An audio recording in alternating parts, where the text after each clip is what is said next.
Hello there, and welcome to Ancient Theories channel. More examples like that. But what's interesting here is really the tale of two industries, because it's not just the hardstone vessels that are found down here. Obviously, it's the alabaster industry too, the one that was created by Imhotep. And you see the result of it right here. The tale of two industries, again and again and again. Repetition from Ben from UnchartedX. So, what are we doing here today? First, what are we actually talking about? Yes, there are hundreds, maybe thousands of stone vessels from very hard rocks. We have vessels from granite, from red granite, from black granite. Everything is very hard, we know this, and those vessels, many of those vessels have walls as thin as 2 to 3 millimeters, near perfect circular openings, symmetrical shapes, and in the most exceptional cases, form errors and wall thickness variation down to 50-80 microns. You can also speculate. We can find maybe 15 to 20 microns of error, but it's cherry picking here. And the most talked about examples show tolerances that are impressive even for modern hobbyists with electrical power tools, lattice, and more. But Ben from Uncharted argues this level of precision inside narrow necks is impossible with hand tools, copper tubes, and sand alone, and that there must have been two completely separate industries. Yeah, the tale of two industries. One perfect and forgotten early on, and one worse. And he cites here Imhotep from alabaster Vases, which is true. There was some Imhotep guy who invented this pretty awesome technique to create those vases from alabaster, which is soft stone. Okay, but what about mainstream archaeology? They say it was all skilled craftsmen, lots of time, iterative correction, and abrasives, quartz sand, especially quartz sand and sand. But when we look at the data, the absolute best sub 50 microns of error examples, almost all come from private collections with uncertain provenance. But from the museum ones, the museum provenance pieces from controlled digs, when independently 3D scanned, typically shows errors 5 times larger, maybe 10 in some cases. We have about 200 microns of error and more. So yes, there is real quality gap. There are some vases which are pretty neat, yes, but most of them are not. Okay, that's established in my last videos. But let's assume that there are at least some real vases. I am not talking about fake vases.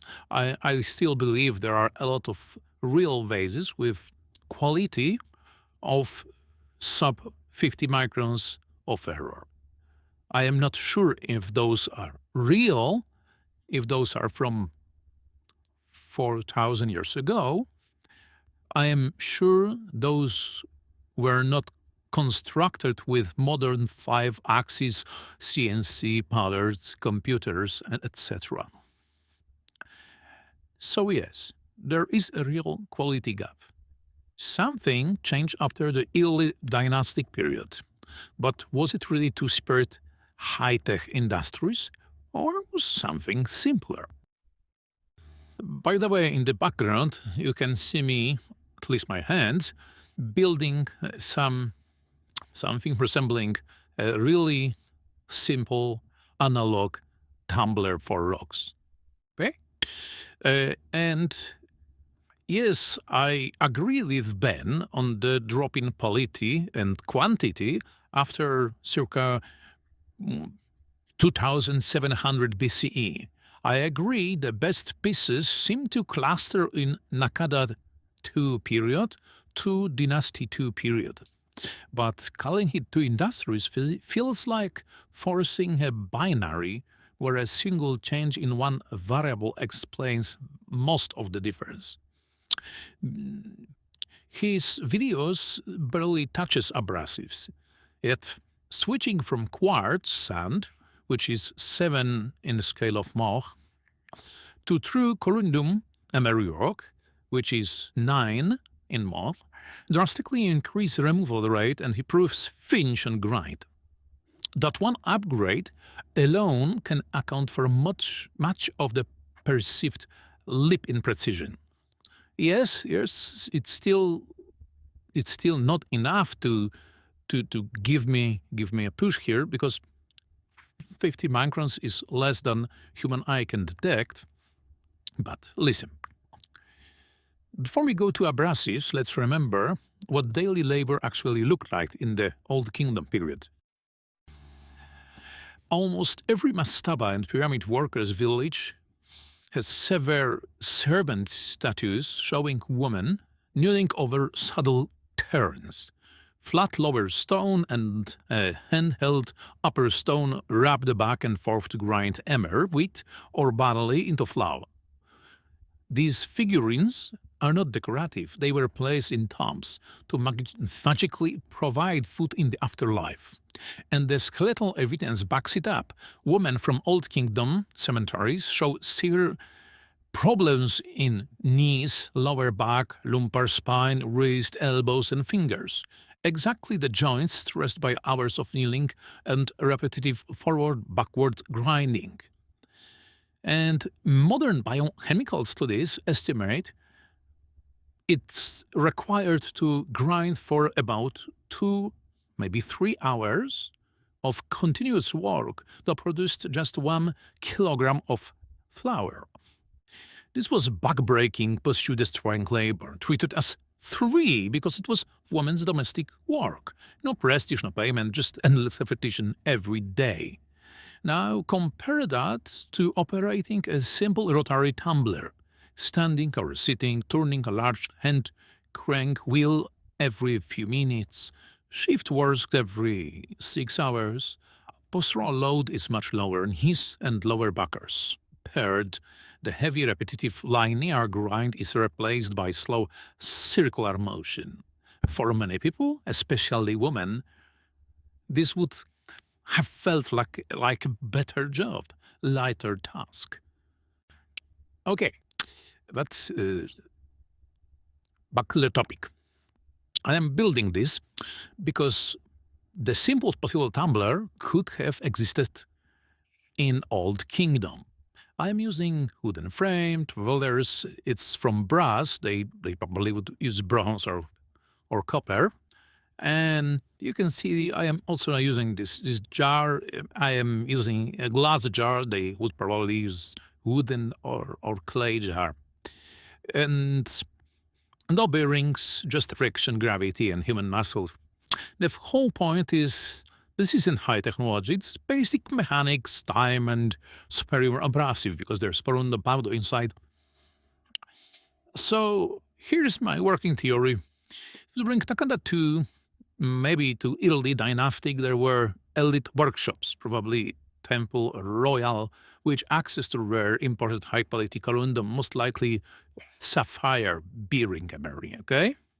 Possible sources, it's Punt, modern Eritrea, or northern Ethiopia, famous for luxury goods and possible corundum bearing metamorphic zones, or South India, Sri Lanka, via early maritime routes, already trading cotton the other way, so why not trade some rocks with Egypt, right?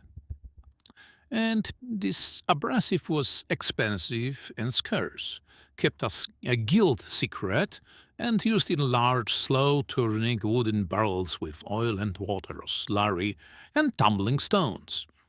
Pour into the vessel or loose stone banks, add slurry and media sealed, rotate slowly for weeks or maybe months with shift workers. Results?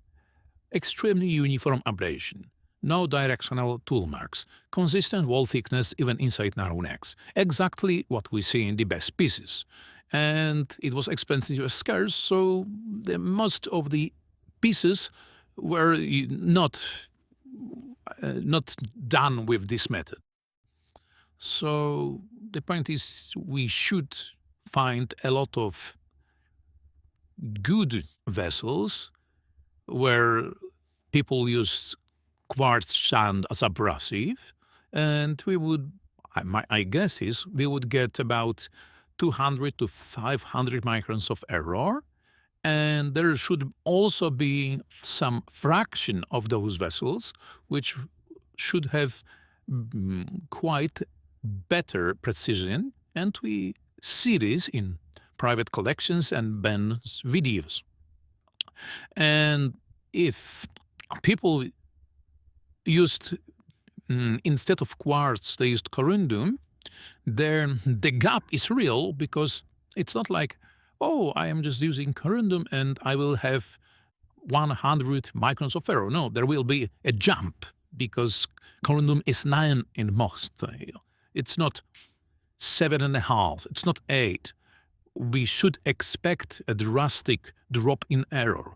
If somebody, like one guild or one temple or some royal best masons or vessel makers use this corundum, okay?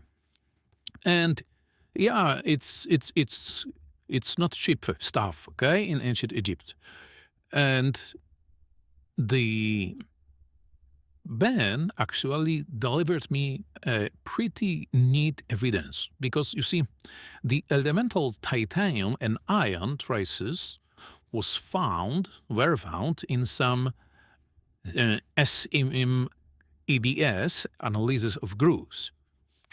So natural inclusions in sapphire corundum are titanium and iron in form of ilmenite and rutile. And during this tumbling method, mechanically can be embedded during wet tumbling in the vases. When the first in the time of the collapse of the Old Kingdom, there was disruption and chaos in trade and central control. The supply chain broke, the secret died with the guild, and nobody could afford to import corundum from Sri Lanka or Punt. And yes, Ben is right that something was lost after the ill dynastic, but I think he overstates the need of powered machinery or lost high-tech. A rare imported abrasive and a simple barrel tumbler run by human power explains the precision gap without invoking anything outside Bronze Age capabilities. And if you are not buying this because I am just a talking voice in the space, you should also think about this like, okay, it can be done this way, and it could be done this way in the 60s, in the 70s, 50, 60 years ago from now. So if we are looking at the vases which are new perfection, we should ask ourselves, okay, maybe people 60, 70 years ago made those with tumblers and electrocorundum, which is used even today. What do you think? Are those fakes? Were there some secrets in a guild, and they used this for a few generations and they kept their secret? Maybe the corundum was too expensive after a while, and maybe I am just making this stuff up. Let's talk about this, but I actually didn't hear about any better theory. Of course, you can say all of these private collections are fake, they are just frauds, but I think there is a grain of truth in the UnchartedX work, and all of these data and scans show us that there was more to it, but not high-tech or alien technology. It was humans' creativity and humans' ideas to break the limits of their times. Drop your thoughts below if you want to see the full test results of tumbler on real granite. Well, I am not doing this with analog one. I am not spending months cranking this, but hit subscribe and turn on notifications, because maybe in the future I will just buy electric one and put there some granite pieces to test. Till we meet again.